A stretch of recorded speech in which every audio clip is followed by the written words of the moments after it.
Konflik Iran dengan Amerika dan Israel bukan lagi perang saling berhadapan. Kecanggihan teknologi tiga negara ini membuat serangan menggunakan pesawat tanpa awak atau drone.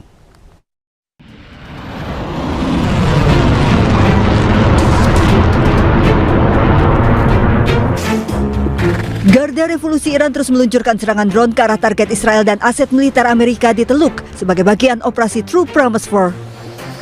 Konflik kali ini menjadi ajang unjuk kecanggihan perang nirawak tiga negara. Drone militer andalan Amerika merupakan drone tempur, drone pengintai, drone taktis hingga drone berbasis kapal induk. Sayangnya drone-drone andalan Amerika ini merupakan drone berbiaya fantastis. Untuk drone tempur MQ-9 Reaper misalnya, biaya per unit 300 miliar hingga 600 miliar rupiah. Sementara drone pengintai Northrop Grumman bernilai lebih dari 3 triliun rupiah per unit. Nilai drone tersebut belum termasuk biaya operasionalnya sekitar 53 juta rupiah per jam. Sementara militer Israel IDF lebih mengandalkan drone pertahanan dengan kecanggihan untuk mendukung operasi militernya. Drone yang menjadi andalan IDF salah satunya drone buatan Elbit System Hermes 900 yang bisa terbang non-stop hingga 36 jam.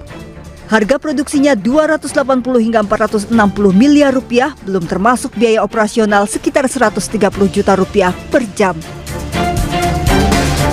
Berbeda dengan Amerika dan Israel yang menggunakan drone dengan nilai fantastis, Iran yang puluhan tahun diembargo justru berhasil mengembangkan drone murah dan punya akurasi tinggi. Salah satu drone andalan Iran, Shahid 136, drone kamikaze Iran ini merupakan drone tempur disebut-sebut sebagai senjata AK-47 udara. Drone ini sulit dideteksi radar, efisien, dirancang sekali pakai, meledak saat mengenai target. Apalagi drone ini tergolong murah, 300 hingga 800 juta rupiah per unit. Namun untuk mencegat satu drone murah Iran, Israel dan Amerika mengeluarkan biaya tak sebanding hingga miliaran rupiah. Padahal sekali serang, Iran mampu meluncurkan ratusan drone. Pengamat Timur Tengah Dina Sulaiman menilai Iran akan terus melawan Amerika Serikat Israel dan menutup pintu perundingan. Serangan terhadap Iran membuat tuntutan pembalasan dari warga Iran semakin kuat. Ya, dalam pandangan saya ini kan kalau buat Iran ini sudah istilahnya perang eksistensial ya. Kalau dia tidak melawan, dia bisa hancur gitu. Dan juga apalagi sudah banyak sekali garis merah yang dilanggar oleh Amerika Serikat, termasuk juga membunuh pimpinan tertinggi Iran, Ayatollah Khamenei, dan juga bagaimana Amerika Serikat dan Israel itu menghancurkan banyak sekali infrastruktur sipil gitu. Dan buat Iran ini kalau dia berhenti dan ke meja perundingan itu sama halnya dengan mengkhianati rakyatnya sendiri, karena rakyatnya betul-betul sangat menginginkan adanya pembalasan terhadap kejahatan Amerika Serikat dan Israel. Tapi di pihak Amerika dan Israel sebenarnya itu mereka sedang mencari jalan keluar yang tidak mempermalukan. Kelihatannya ada dua strategi yang mereka lakukan. Yang pertama, terus membombardir Iran, berharap Iran dengan situasi yang sangat berat akhirnya menyatakan minta berhenti perang gitu. Dan yang kedua, ini ya, mencari cara supaya memang perang akan berhenti, gencatan senjata gitu, tapi bukan dari mereka juga yang memberikan pernyataan terdahulu, sehingga berusaha menggunakan negara-negara ketiga di back channel diplomasi ya, negara-negara lain di balik layar, gimana caranya supaya membujuk Iran agar mau untuk berhenti.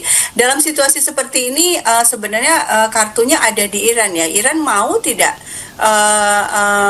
menerima bahwa pembalasannya hanya sebegitu saja gitu ya, dalam kondisi bahwa dia punya kemampuan untuk terus melanjutkan serangan. Dan yang banyak diharapkan oleh seluruh dunia, saya pikir orang-orang yang ingin sekali Palestina merdeka, ya memang Iran melanjutkannya supaya rezim Zionis Israel betul-betul runtuh dan Palestina bisa meraih kemerdekaannya dan terbebas dari kejahatan. Pemirsa, Komando Pusat Amerika Serikat, CENTCOM, merilis video yang menunjukkan pasukannya diduga menyerang peluncur rudal Iran sebagai bagian dari operasi Epic Fury yang sedang berlangsung.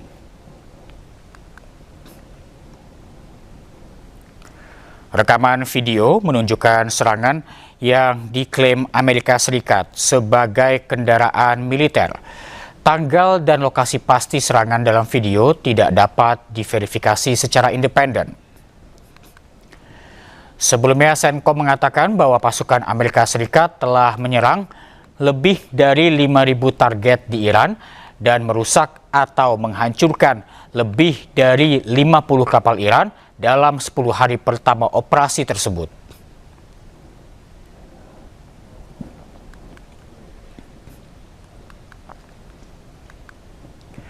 Ratusan warga Teheran, Iran berjalan mengiringi jenazah korban serangan Amerika Serikat dan Israel.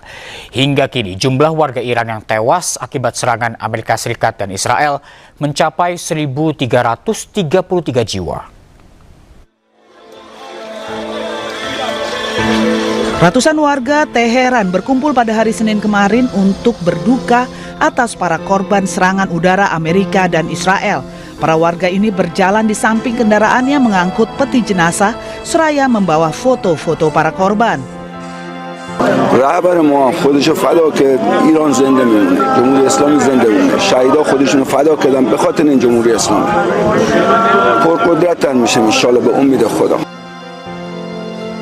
Menurut informasi Bulan Sabit Merah Iran, korban yang tewas dalam konflik Iran, Amerika, dan Israel ini berjumlah 133 jiwa.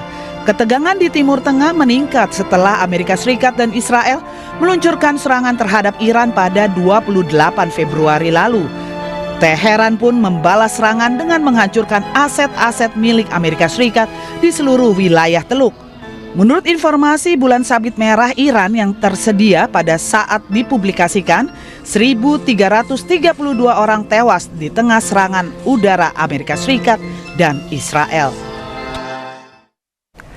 Sementara itu, Amerika Serikat mengelak bahwa rudalnya yang telah menghancurkan sekolah perempuan di Minab, selatan Iran, dan menewaskan 170 orang termasuk anak-anak.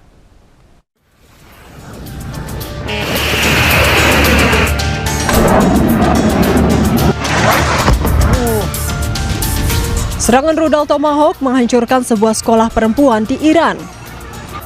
Pihak Amerika Serikat dinilai sebagai pihak yang paling bertanggung jawab atas serangan ini. Dalam sebuah konferensi pers, Presiden Amerika Serikat Donald Trump menyatakan bahwa Amerika tengah menyelidiki serangan tersebut. Trump seolah ingin mengatakan bahwa ada pihak lain yang seharusnya bertanggung jawab. Tomahawk missile likely destroyed that Iranian girls' school. So will the U.S. accept any responsibility? Well, I haven't seen it, and I will say that the Tomahawk, which is one of the most powerful weapons around, is used by, is sold and used by other countries, you know that. And whether it's Iran, who also has some Tomahawks, I wish they had more, but whether it's Iran or somebody else, the fact that a Tomahawk is very generic, it's sold to other countries, but that's being investigated right now.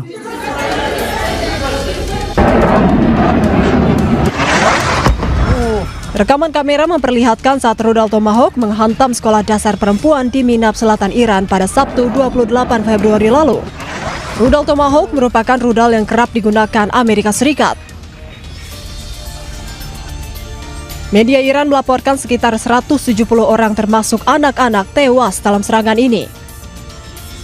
Israel mengklaim tidak mengetahui operasi di daerah tersebut, sementara Trump secara eksplisit menyalahkan Iran. Warga Iran menggelar aksi menyatakan dukungan kepada pimpinan tertinggi Iran yang baru dilantik, Mujtaba Khamenei.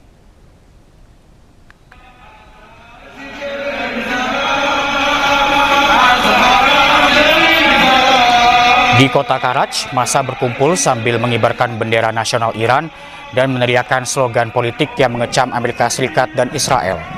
Peserta aksi menyatakan kesetiaan kepada pemimpin baru serta dukungan terhadap arah politik negara. Aksi serupa juga berlangsung di sejumlah kota di Iran.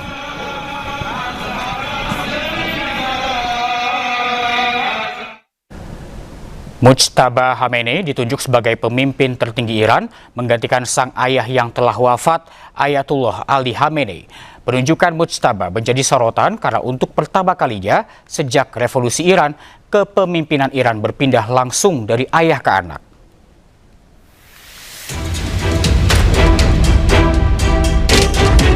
Mujtaba Khamenei, nama ini akhirnya disahkan untuk menggantikan posisi ayahnya, pemimpin tertinggi Iran, Ayatollah Ali Khamenei yang telah wafat pada 28 Februari 2026 lalu. Mojtaba merupakan anak kedua dari 6 bersaudara. Kakak pertamanya bernama Mostafa Khamenei. Mojtaba Khamenei lahir pada 8 September 1969 di kota Mashhad. Ia tumbuh dalam keluarga ulama yang punya peran penting dalam sejarah modern Iran. Mojtaba menempuh pendidikan agama di kota suci Qom, pusat Islam Syiah terbesar di negara tersebut. Selama ayahnya menjadi pemimpin tertinggi di Iran, Mojtaba Khamenei disebut-sebut cukup berperan di balik layar kekuasaan. Ia dianggap sebagai penghubung antara lingkaran kekuasaan dengan lembaga keamanan negara, termasuk Korps Garda Revolusi Iran atau ARGC. Di Iran, status keulamaan Mojtaba Khamenei adalah ulama Syiah tingkat menengah. Hingga sekarang, ia belum dianggap sebagai ayatollah besar. Tetapi ayahnya, Ayatollah Ali Khamenei, awalnya juga bukan ayatollah besar saat dipilih pada tahun 1989. Tetapi mendiang Ayatollah Ali Khamenei kemudian dinaikkan status keagamaannya setelah terpilih. Amerika Serikat kecewa atas terpilihnya Mojtaba Khamenei sebagai pemimpin tertinggi Iran. Sementara itu, pemerintah Cina mengingatkan Amerika Serikat untuk tidak ikut campur dalam pemilihan pemimpin Iran.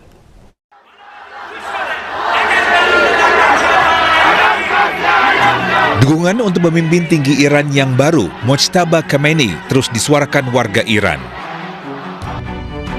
Namun terpilihnya Mojtaba memicu reaksi dari Amerika Serikat dan Israel. Presiden Amerika Donald Trump mengaku kecewa atas terpilihnya Mojtaba. You have to take him out. Does he have a target on his back? You mean the new supreme leader? You mean the son? How can there be an Iran with Well, another I don't want to say that, but you know, I was disappointed because we think it's going to lead to just more of the same problem for the country. So I was disappointed to see their choice.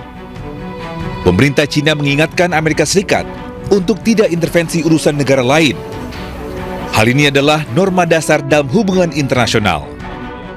选举新任最高领袖是伊朗基于本国宪法做出的决定，不干涉内政是国际关系的。方对当前中东地区紧张局势深表关切。近日，中方密集开展斡旋工作，王毅外长分别同多国外长通电话，就地区局势深入交换意见。在两会外长记者会上，王毅外长强调，正确和妥善解决伊朗及中东相关问题，应该坚持尊重国家主权，不得滥用武力，坚持不干涉内政，政治解决热点问题。大国要发挥建设性作用，善意运用实力等基本原则。 Mojtaba Khamenei dipilih oleh Dewan Majelis Ahli yang terdiri dari 88 ulama senior. Anggota Majelis Ahli dipilih langsung oleh rakyat melalui pemilih setiap 8 tahun sekali. Namun kandidat yang maju sebagai anggota Majelis Ahli harus melalui proses penyirangan ketat oleh Guardian Council.